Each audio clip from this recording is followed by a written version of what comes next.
Hello, I'm Craig Constantine. Are you passionate about creating amazing podcasts? Terrific. You are in the right place. Welcome to Pod Talk, short conversations with podcast creators that are not just about podcasting, because I like to take the scenic route. My guest today is Leticia Latino. Welcome. How are you this morning? Great, Craig. It's good to be here. Thanks for having me. My pleasure.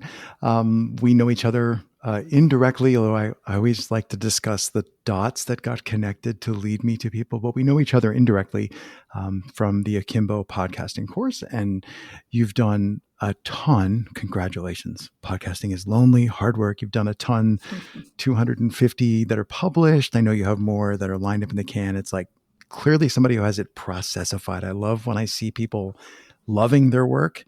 And the episodes that I listened to, it was clear that you had a guide star like in your mind. You knew what you're doing, you know why you're doing it. It's just so great to see people having fun with their show. How many years in would that be? Like 5 years into it. So it's really great to see. So congratulations for that. Thank you. Yeah, it's a long journey. And so I mentioned before I hit record, I think my first question that I had was, can you imagine ever stopping at this point? Well, it's no, the short answer. But of course, when you're in the middle of it, sometimes you're like, I should stop, but no, I really can't. I get great joy from the podcast and inspiring conversations. And, my podcast name is Back to Basics.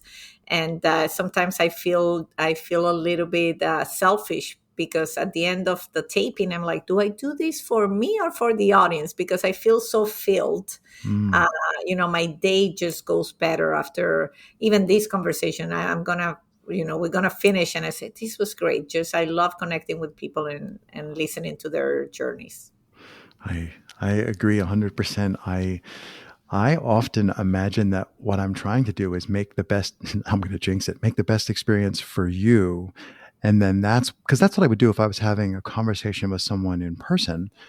You know, you don't like look around like, I hope other people lurking on my conversation enjoy it. So I tried it in the beginning. I used to think, what would the people behind me who are can't interact with us, what would they want to know, or and then I got stuck in my head, which happens to me. So I'm with you. I love the feeling of I want to figuratively slap my headphones off my head and go, if this isn't nice, I don't know what is, which is a Kurt Vonnegut quote that I love to get out. So I really love that you point to the joy of doing it, because that's really the only thing that's going to power this, right? This rocket is not fueled by anything other than joy. Absolutely. And it's everything in life, everything, no matter how much you like doing something, you're going to get to a point where, you're just like, oh, I'm tired. Even people that run triathlons and do all these sports, they love it. But sometimes, the practice and waking up Yeah. every morning is hard. But then when you're done with it, you're really happy you did it. Hmm. I'm torn. I always have a million things in my head. I could ask a whole bunch of questions around, somebody who's done hundreds. Let's ask questions around let's start here. When you're thinking about who to invite on the show, I'm guessing even at, I was going to say a quarter of 1,000 episodes. I don't know why, That sounds but good. it's a different way to think about it, right? Thank you, So at a Craig. quarter 1,000 episodes, Hmm. I'm guessing you're not running out of people to reach out to. And how do you, I'm going to say juggle. I sometimes start to panic because I have all these great people that I want to talk to. And I feel like, if I don't at least say hello to them soon, I'm going to lose the tenuous line that connects me to them.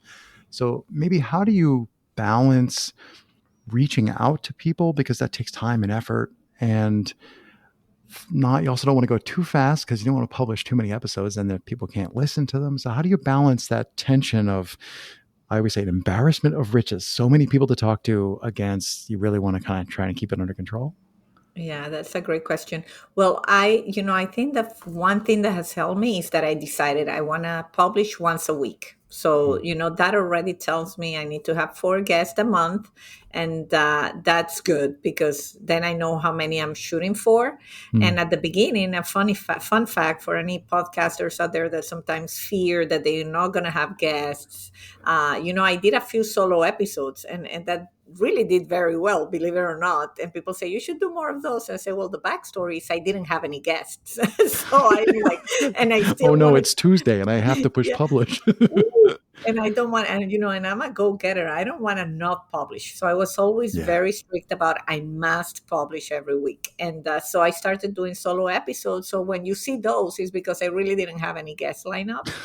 And then magic happened, because the more episodes I did, even when I didn't have guests sometimes, the more I started finding guests easier, and people started contacting me when I started getting to, Hmm. more episodes. I get now PR people saying, oh, we love your Yep. podcast for this guest. Then people on LinkedIn reaching out to me. And then I'm going to really give a shout out to Podmatch, which I've been using sporadically when I feel I'm in a low of guests, and I go Mm. there and I have found incredible guests there. So I do a mix, to your question, where I sometimes I feel I need to speed up and I go to some platforms that facilitates those connections, but for the most part it's really now organically. Hmm. I think that's a really good answer. There's a lot. Ooh, there's a lot in there. I haven't ever used Podmatch. I've looked at it. I'll put it in the episode notes for people. I know what you're referring to, and sometimes I worry that this isn't. Craig has a podcasting problem. This isn't my only show. I have a whole other show. Sometimes, especially in the other show, I worry about if I'm picking the same types of people for the guests. And then I go off on this tangent of like, well, what would a different guest be? And I can really get lost in my head trying to imagine exactly what guest to pick. And then sometimes I kind of shake myself and say, no, wait, just go back to the thing, which was like, why are you doing the show? What's the point of the show? And I feel like you've really got that dialed in about bringing people in. Do you feel like you've been able to hold the same like through line, or do you feel like your show has changed? It didn't look like you were really making hard season breaks. Like sometimes we just label them different seasons, but some people take like a 2 month off. It looked to me like you were just you're on like a long marathon, just on the long haul. Do you feel like 5 years later you still feel like you're trying to answer the same question for yourself with the show, or is the show changing? Well, that's also a good point. And yes, I'm known for running marathons, not really running them, but like consistency. It's something that I've been all my life. So I don't do hard breaks for a season. I just keep publishing. I think, and this is something we discussed when we were doing the podcast fellowship back in the day where we were defining. I think it's very important for anybody out there thinking about a podcast that you design something that is sustainable. And I Yes. think that's something that by luck I did well, in terms of my podcast is about what makes people tick. And so that has an answer with every different individual. So every guest has something that makes them tick. Hmm. And that makes the show easy, in the sense of it's not about unsolvable mysteries. We have some people, it's like unsolvable, and that will give me panic, because what if you don't have an unsolvable mystery, or you don't know about it, and you have to do a lot of research and all these things. The Right. beauty with my podcast is any guest is just a journey in itself, so it hasn't changed much, because each guest, it's its own episode, its own journey, its own challenges. So that's why I enjoy it so much. Hmm. I was thinking, I was just in my head. Okay. The other episode, I'm thinking it was published, so I can talk about it. I try not to talk about things I haven't published yet, because every once in a while something goes wrong. But I just the other day did a conversation with someone that we both know, Alistair Planbeck, who's probably the episode directly before this one. If people scroll back, it should be right in front of this one. And we had this interesting part of our conversation. We were discussing, I'm going to say podcasting introspectively, or like extrospectively, or inward versus outward. And I've done some episodes of shows where something just felt off to me. I'm like, it's good, but I don't feel like. And then when I look at it in hindsight, I'm like, oh, it's because it was focused on me. Like I was trying to work through a question or solve something for myself. I probably should have just not published it. But when I instead am like reaching out and going to people like, hey, I have this question. I'm holding my hands out toward Leticia. Like, I have this question. Does this also interest you? That outward aspect really seems to like charge me up. And I'm getting that same vibe from you that Mhm. It's really the connection that powers what you're doing. And then you're guiding that connection like molten steel to like, yes, we're going to talk about this thing, or we're going to try and answer this question. If that resonates with you, you're nodding along. Did you do that on purpose, or have you always been like a connector of people, like an outreacher? Is that a word? Yes, yes. I've always like the one thing people have always told me, and I know it's like I enjoy people, I connect people.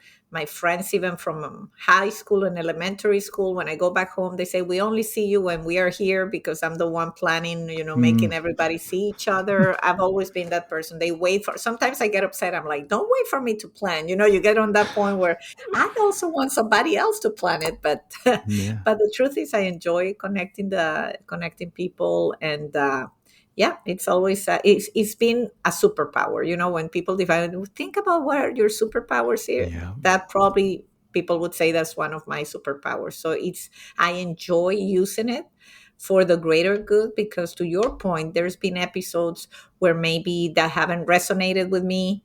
I by policy I always publish all everything. mm, There's probably been two episodes in all those that I wouldn't have published if I had the choice. But I say, but that's a message that wanted to come out yes, somehow. In my opinion, didn't come out good, but I'm gonna still publish it and let yes, it live there. But I've been surprised that episodes that I thought were not good or didn't have a message that was interesting to me, I've gotten messages and emails for somebody saying, thank you so much. That's exactly what I needed to hear today, and praising the episode. So yes, it's very humbling. Like, I'm not here to either judge the episodes, see if I like it. I'm here to be a channel and a vessel for that content to be out in the world. mhm, And then let whomever needs to find it, find it. And that is what I'm about, mm. in essence. Brilliant. I couldn't agree with you more. I I don't get surprised often, but in the times where I've been surprised like that, that's what finally made me go, I'm going to stop judging my work. Like, because Yeah. not only do I not judge it right, I don't think I'm even capable of judging it. I get the wrong answer. I'm like, that was terrible. This was great. And when I focus instead on why am I doing this? Like, in the moment, then it works out better because well, it's just honest. It's just more clear. You were talking about you actually mentioned superpowers. Sometimes I'll ask people, especially if they're kind of like closed shells. Sometimes I'll ask them, if I asked your friends, what would they say your superpower is? And you exactly answered that question. I'm just like, oh, that's so beautiful, which makes me want to ask. So you are aware that that's your superpower, and you're aware that it's always been your superpower. Um, have you ever been successful at like passing that gift to other people? Like to me, that would be like the greatest kind of teacher is, what does Seth say? Like to turn a light on for someone else. Like, have you felt like you've been successful at maybe sparking that in some of your guests, or do you always look for guests that already have that spark? That's a great question. I'm not sure if I've been able to spark that. What I think maybe has happened sometimes is people have seen what the power of connection is through me, Mm, like through by remaining connected to others. I've had friends or somebody says, listen, I have to connect. And now LinkedIn, it's like, like, oh, you're connected to this person, you're connected to that person. Can you make an introduction? Can you, which I love to do.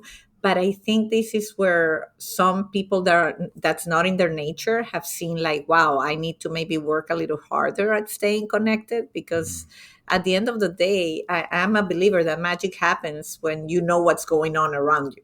When yes. you don't know, then maybe it's a great opportunity just pass next to you and you didn't Mm, even know about it.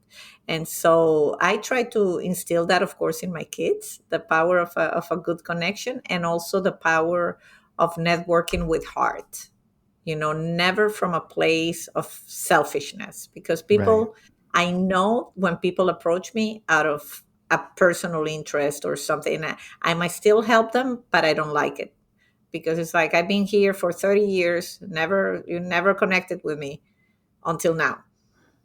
And I think that, that part of just doing it with heart, and even if you're doing it after 30 years, say be open about it. You say, I've been the worst at keeping in touch. I've been but because otherwise it just, I think, has the wrong effect on people.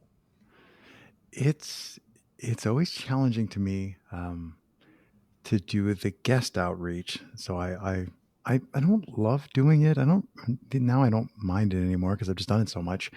But I do it pretty much every weekday. I spend 10, 15, 20 minutes. I have a big list of names and software that helps me remember, like, whoa, that person hasn't responded. Um, but most of what I do every day is send these cold, like, hey, Leticia, would you like to? And then, like, a random requests all over the place. And at first I felt bad. And now I'm just like, no, most people, if they ghost me, it's because it didn't rise above the filter level. It wasn't like they Mhm. ignored me. It was just, they literally didn't get the message. Gmail threw it in the junk folder or something. Mhm. Um, but the number of times that I have reached out to someone, like the sixth time, like I message them, they say, "Oh, that's interesting. Get back to me next month." And then I do that and they do that. And like a year goes by, they are invariably delighted that I went to the trouble, like you were saying about your friends say, "Thank you so much for making this happen." And then of course you and I are like, "Yeah, you can do this too." But I use that in my mind as like the energy to do the outreach. Is like people are so grateful when they finally, have the time to, to accept the invitation or to try the thing that you're suggesting. I don't know that I Mhm. have a question there. I probably should have a question. No, no, no, that's good. But to your point, it's also important to remember that what's a priority to us at a certain moment might not be a priority to others. And I think these days, and I mean, and you reached out to me and we had something in common too, but the way you did it, it was what it wasn't an imposition. It was, hey, this is here. If you're interested, reach out, which is kind of how I do it too. But I noticed that lately, like people are getting like really aggressive into how they reach out into that cold calling or like Yeah, the just stuff that I'm getting, it's like, it's whoa. crazy. And sometimes, I contain myself. I'm like, I want to say, do you really think that's a good strategy? Saying, I've written to you 3 times and you haven't responded, but you're writing to me about something that has nothing to do with what I do at all. Yeah. And you haven't even taken the time to highlight in one thing of why I should be interested in this, why I should be interested, not why you are interested in Yeah. me, And I think people are just not taking the time to finding the synergy. And it's in the way we ask things, that we achieve great things. Yeah, I don't want to say it's impossible because that's really like a firm, but it's almost impossible to hide your intention, because Mhm. if your intention is gimme, gimme, gimme, gimme, gimme, something really selfish, how would you hide that? Because if you hit it, you wouldn't get what you want. So like people send you these things and the first sentence is like, "Hey, Craig, I listened to your podcast. I really like," and they'll drop in a little fact, like that. Oh, they really Mhm. did listen to the second last Mhm. episode. They Mhm. just, but you can tell it's like, yeah, but the people who actually listen to the episode, they don't tell me that. Yeah, They yeah, instead ask me a question that shows that we're on parallel thought or something. yeah, So it's like the check mark, like one can be like, all right, I'm doing this interview with Leticia, right? So I listened to an episode, check, and then I listened to the trailer, check, so that I get a mhm, feel for, but yeah, I did all yeah, that, but it's not useful for me to share that with you. It's like, yeah, yeah, I did the homework. And then I go, oh, here's what I really want to talk about today. I'm really curious about, could you ever imagine stopping? I don't know. There's just something about that intention that just comes through. I don't want to say you can smell it because that's a weird metaphor. yeah. Yeah, but no, you're right. What's, I always pause. People who listen to the show know I'm not stuck for something that has was like a too many ideas. Well, let's go in like a random direction.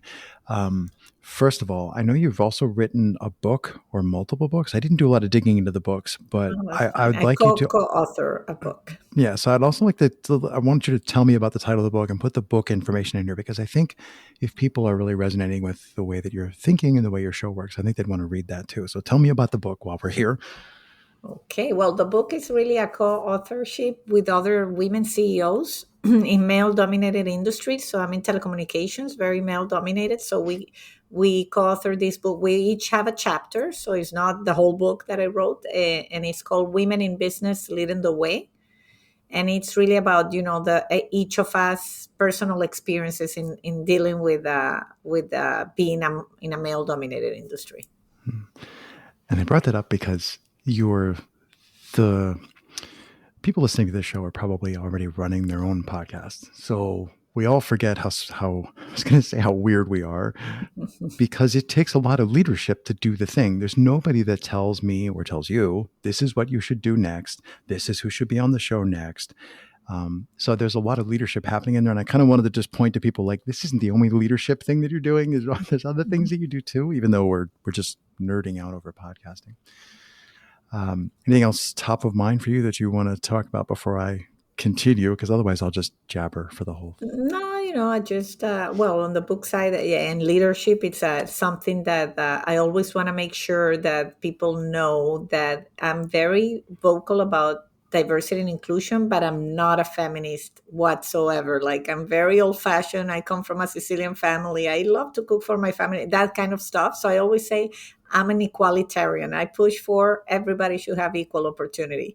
If you go to a job, we shouldn't care about if you're a woman, you're a man, you're black, you're white. We shouldn't even have to answer those questions or even tell people I hire a woman. You shouldn't even have to mention that. That's when we're making real progress. So I always disclose it, because when you read the post and all that, maybe because I'm trying to raise awareness of that. But in a sense, I'm also very old fashioned, and I believe that we all have a role to play in life, and it cannot be everybody plays the same exact role. Yes, absolutely. More of that. It's like so many ideas in my head at all times. Do you feel like the next, I kind of want to say the next phase, I hate to talk about COVID just because it's like, but we're definitely on, I would say, on the after. There's definitely the before years, and we're now on the after years, although the virus itself is here to stay, and this will be a thing forever. But do you feel like there's been a change? I'm just kind of like wondering about the people that you're getting on the show. Do you feel like there's been a change that you can sense in the energy that they bring to the show? Like in like 2 years ago, people were coming on and talking to me, and I got a lot of like, whew, okay, it's nice to be here to talk to you today, because they feel like this is a space that's going to energize them. And now I feel like people are showing up energized. Like I'm feeling like I'm getting guests like yourself, like you showed up and you're just like, what are we doing today? This is going to be great. I'm just wondering if you got a similar read, because you're going through people at a pretty even cadence the whole time. I'm just wondering what it feels like now. Yeah, I think for me, the pandemic, I actually told the other day to the other day, someone that I I almost feel like I missed the pandemic in terms of the pace. Like you were more introspective. Everything was, that tad slower. I feel now we're back to like full fledged Yeah. speed. And so I find that it's hard to stay connected to what makes you tick, to the point of my podcast, when things speed up again. So, if anything, during the pandemic, I thought people were very in touch and in tune with that, even if we were looking like what to do and we felt a little Yeah. There's lost. uncertainty, right? Yeah, but when we feel lost, we go inwards. And when you are up, like we are now, everybody's very outwards, And so I think that probably, if anything, I feel that a little bit more struggle with staying connected to that. Hmm. And obviously, I'm guessing you're working full time since you're connected from your office today. You definitely have a lot of plates, things that you're juggling between. How did you put it? A momager, a mom manager, I'm a the momager. momager, a Yes. mother, an author, a podcaster, a CEO. So Mm. I was really tickled. I'm like, oh, because sometimes I have trouble reaching out to people. Usually, if they're getting up there in podcast numbers, and sometimes they're just too busy. So I was pleasantly surprised that you felt you had the time. And now I see why. Now I'm like, oh, you were very intentional about where you allocate your time. Random questions that pop into my head. If you could have a billboard anywhere, this is a Tim Ferriss question, I think, a billboard anywhere in the world with anything on it, what would you put on it? That's a good one.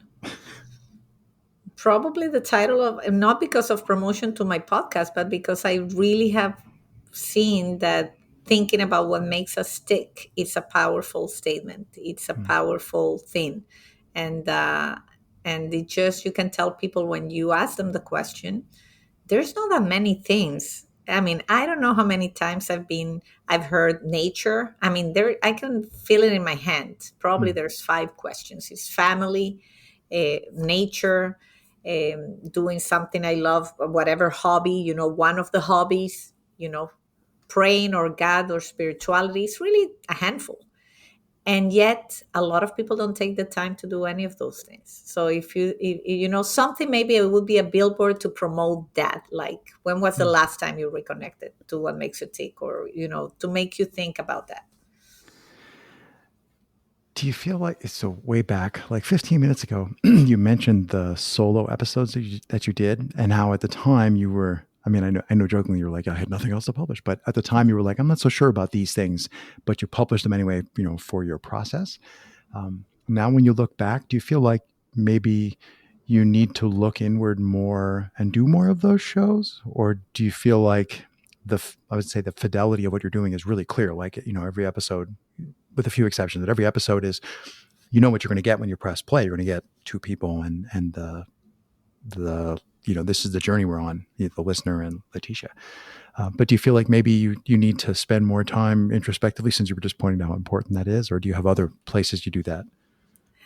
Well, I do have a blog and other places. I sometimes, if I've done like my take on like COVID, I don't like, so when I feel it's important that I have something to say, because anybody that has listened to, and I'm a talker, I like to talk. Everybody can see that. But in my podcast, I actually talk very little. I'm like you. My guest runs the show. I just place the questions and I let them share their journey. So I do feel, and I mean, in all humbleness, I do say this, that I've been told you need to do more of your own talking, because we like that too. So I know that I've been told that. So that, then I put here and there, just almost like when I feel that I have something really important to share. There's deep wisdom there. In the very beginning of my podcasting journey, I there was way too. I still feel there was way too much of me in the episodes, and continue to resist the urge to take the old episodes down. They're still there. It's the work that I did. I'm proud of it.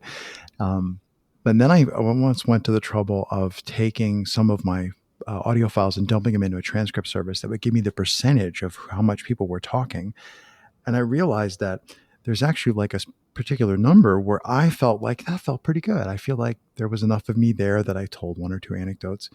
Um, and for a while, I was intentionally like aiming for a number. And now I've kind of settled into this.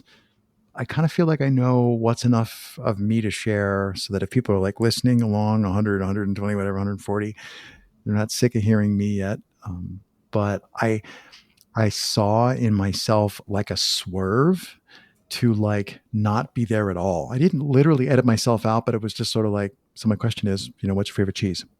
And the guests are like, what is wrong with you? Do more than just throw questions at me. So I'm wondering, the question in my mind is, uh, do you think that that balance of your presence in the show, did you always kind of have that from the get go because you were always a connector, or did you have to steer that or change it? I always try to make it balanced, and also, I mean, the guest is there for a reason, so I always gave them the spotlight. But I also, want you want to have a conversation, because my goal was always to have inspired conversations. Hmm. And so, like you, when I had a great conversation, I said, I wish this person had heard that, and that person had heard that. So I think only one person talking all the time is also boring. And so I do a lot of what we're doing here, like we just exchanging ideas, and I ask questions of the ideas, but I do think that it has remained pretty constant, I believe, in terms of how it's handled. Hmm. Yeah. There's so much to it. Oh, I really like this. I really like Pod Talk because I know the people listening are also podcasters. Sometimes in other shows, when you don't want to talk about the actual sausage making, I have to like hold all this stuff in. And I'm like, no, that's really great. I love it. All this stuff. We can just like put it on the table because people listening are not struggling, but thinking about the same things. What's a question I should have asked you but didn't? Just thinking of interesting. I don't know. Probably one of the things in terms of podcasting that I get asked a lot is like, how can you publish every week? Like, how can you not stop. Oh, I and know the and secret. and ask It's there, the 25 you have your recorded, prior right? guest has a lot to do with that, because early on when we were doing the program, I know I'm very busy, and I'm like, there's no way I'm going to have time to edit my podcast. There's no way. So I created my little process, and anybody listening, you need to dimension your process in a way that is not a struggle. If you're struggling because you cannot find the guest, you need to find a different way to keep the flow going. And if you are struggling with editing because you never get to edit and another week went by, you need to find an easy way to do it. And there's a lot of people out there that edit, and programs and platforms that are quite affordable to do that. So take some time into designing what process works for you so that you can keep running the marathon. Because if you cut yourself too tight, you're going to stop, or you're not gonna keep it going. And we both are Seth Godin fans, and at the end of the day, it's about putting the content out there. It's not about putting perfect content. It's not about you focus on shipping Yeah. out.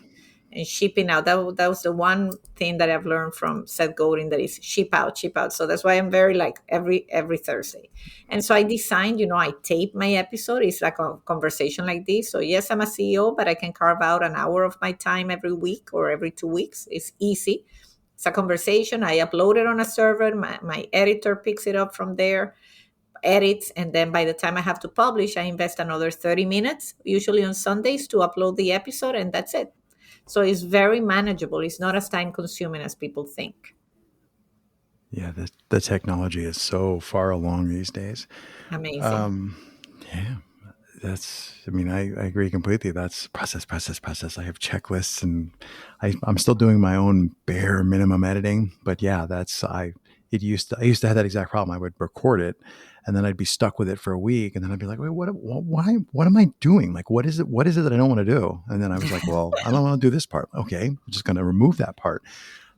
What I was thinking when you mentioned Seth again, I don't know if I've ever said this on mic. I've often thought I should tell podcasters whether or not they did the course that Seth and Alex DePalma did.